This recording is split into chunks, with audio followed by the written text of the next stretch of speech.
Hi everyone, this video lecture is to accompany your communication reading for this week. I wanted to put together just a short video to go over some specific items that we have noted from years of research on both verbal and nonverbal communications, particularly in regards to how gender starts to shape both our verbal and our nonverbal communication. So that's what this lecture is largely going to focus on. Now, quick caveat before we get too far into the weeds on this topic. Anytime we talk about research findings, particularly if we talk about aggregating or grouping together all of the information that we know about a particular topic and trying to divide it up amongst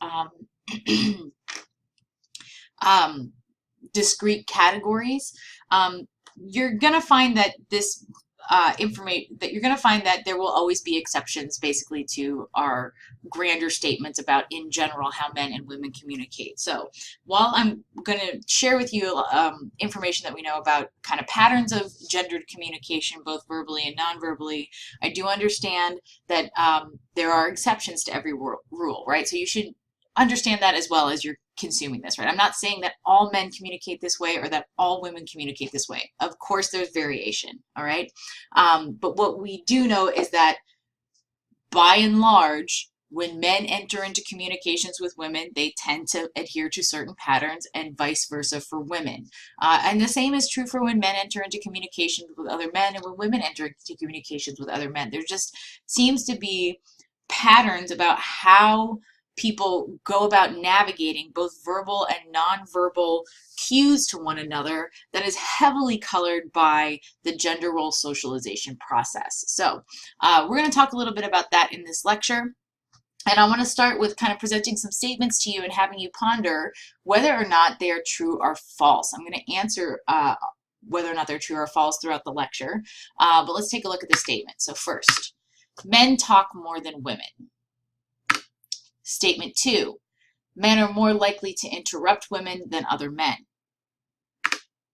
Statement 3, nonverbal messages carry more weight than verbal ones. Statement 4, women use less personal space than men. And statement 5, men smile more than women.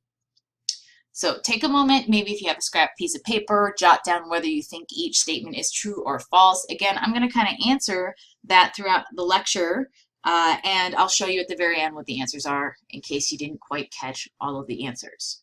So first, what we know about gender differences in communication. The first slide that I'm showing you here, this is really about verbal communication. We'll get a little bit more into nonverbal communication in the rest of this presentation, but first let's start to unpack what we kind of notice as men are in verbal communication, right? So we tend to see that as men enter into verbal communication, it tends to be treated as an instrumental process, or verbal communication is seen as a way, as a means to an end, right? And so what does all of that mean? Basically, when men approach verbal communication, again, by and large, we see that many are kind of more goal-oriented in terms of how they approach conversation. There's not much need or reason to kind of talk about things that are not necessary to kind of the goal or the end task, whatever is needed to be communicated. If I need to convey to you, hey, do you want to go somewhere with me? That's kind of the focus of the conversation, and we don't focus on too much else. If I need to get a bill passed, I'm focusing on that, and I'm not really talking around about other topics, okay? We also see that as men start to enter into verbal communication, we start to see this exertion of control or dominance over conversation.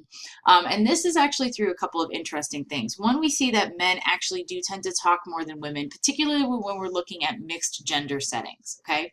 And this is especially true in workplace settings.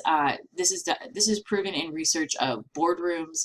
If you look at tape from political meetings or political, like anytime that senators are getting together to talk about a bill, something like that, you will see study after study after study will show that men actually talk more than women in all of those situations. We also see this general dominance over the conversation that tends to be exhibited more by men in terms of steering the direction that the conversation is going in, okay? And so you see this a lot through almost what you might think of as verbal bulldozing, and this is through interrupting behavior, right? While men are not as likely to interrupt other men in conversation, they are way more likely to interrupt other women. So if you would like a good example of that, I highly recommend that you check out the Dr. Ford Kavanaugh hearings that just happened. There's some really prime examples of the way in which men tend to talk straight over women whenever they are in whenever they're in high-powered conversations in a way that other men won't talk over other men. It's very fascinating. Once you become aware of it, it's kind of hard not to see. All right. Last, men tend to communicate in more direct terms, and they tend to communicate in a more authoritative way. Okay. All right, let's talk about women now. Women, we see kind of a different pattern, and a lot of this, again, has to do with gender role socialization. For women, communication is almost seen as an end in and of itself, right? So you see more communicating just for the sake of communicating, right? Which I think is where we start to see the stereotype that women actually talk more than men.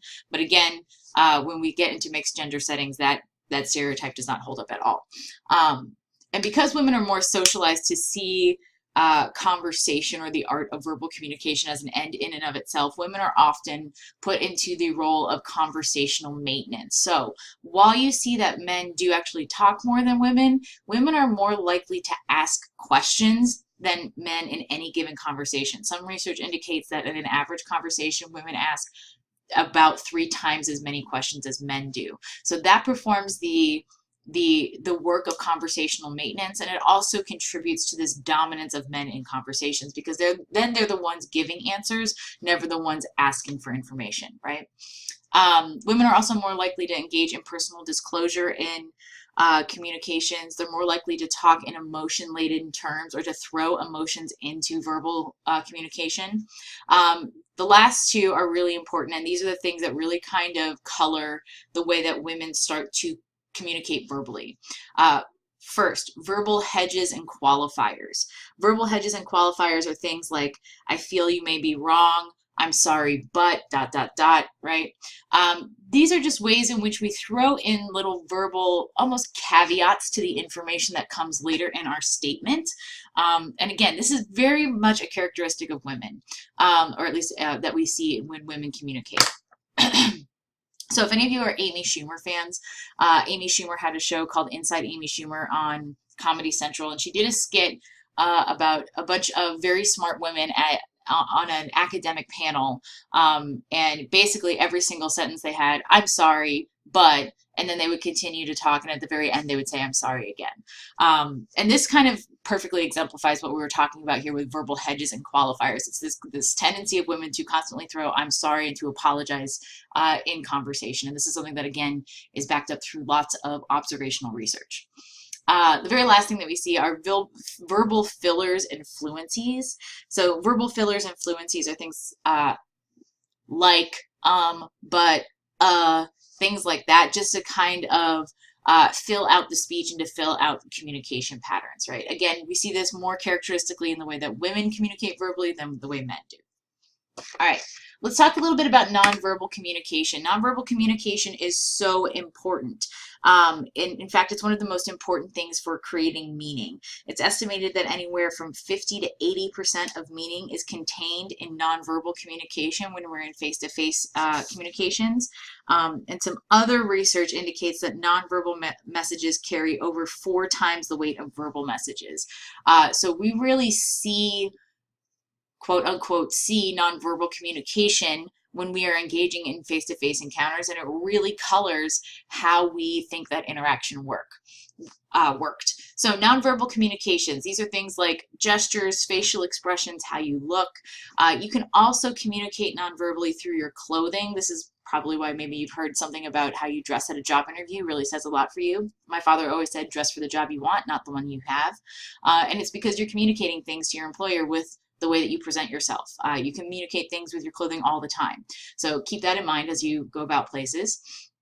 Your facial expressions, of course, touching or physical interaction with objects or other people, that can be a form of nonverbal communication, and tonality. So tonality has to do with the tone of voice and the ways in which you phrase your statement, right? You can say the same combinations of words with a different tone of voice, and it would mean something totally different, right?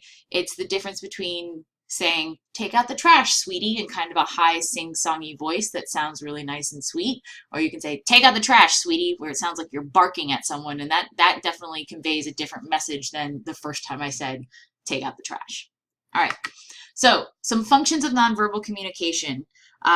First, it's to complement or emphasize our verbal communication. So if we say, I love you, and then give someone a hug or give them some sort of physical touch, that's a way in which our nonverbal communication is meant to complement or emphasize our verbal communication. Sometimes the function of nonverbal communication is to contradict what we actually say, or to contradict our verbal communication.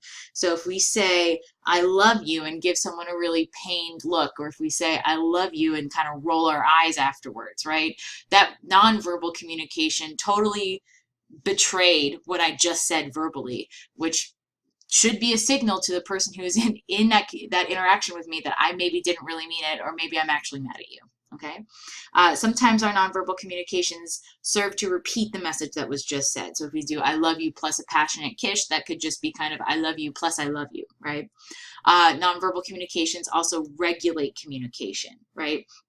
So it lets us know that our message is received, our message is approved, right? So if you say I love you and I get a nod and a smile back, right?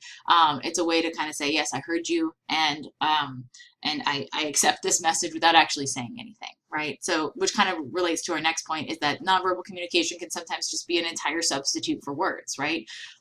When a look says more than anything you could actually say, right? Nonverbal communication can accent our verbal message, meaning that something like pausing between the words I love you to really accentuate what you want to say. If you really want to try to drive it home, that's one way in which we can do that. And it can also trigger attributions, right? So here, what we mean is that people can pick up on your nonverbal cues and account for them in their meanings and associations, right? So as they're starting to interpret what you're verbally saying, it can really start to help put into context the content of your verbal communication. Okay. So a couple of other things about nonverbal communication and gender. Women tend to smile more, and this is almost as a default for many women. What we see is kind of almost a socialization just to have a resting smile face, to do a play on some other popular ways to talk about faces. But yeah, we do notice that women tend to smile more, and this sometimes can just be kind of a default, like a default mode. Women tend to be far more sensitive to nonverbal cues than men are. What this means, what we mean by that is that they're just more likely to pick up on them and to use them in their interpretations about how interactions went, than we might see in a man. Women are also more likely to have their space encroached upon, meaning men are more likely to take up space, and that space that they take up is more likely to be at the expense of women than it is to be at the expense of other men. A little note about nonverbal communication. Familiarity can desensitize you to nonverbal cues. So what that means is if you've known somebody for a really long time, maybe a family member, maybe a partner or a spouse that you've been together with for a long time, they might be sending you nonverbal communication tics that you are just not registering anymore because you have known them for so long and you've been around them for so long. So an important thing to keep an eye out, and kind of in line with our discussion about love and dating from last week, and about how love is a choice and love is something that couples, particularly couples in long-term relationships, kind of have to work at, right? It's not something that just happens to them. It's a choice that they make every day, and they continue to be in that relationship and to be in that emotional state because of choices that they make, right? As we make those choices, that can start to actually desensitize us to nonverbal communication skills. So it's something that you kind of have to work a little bit harder at. All right, so just in case you didn't catch all of the answers to the questions, here they are. Number 1 was true. Number 2 was true. Number 3, true. Number 4, true. Number 5, false.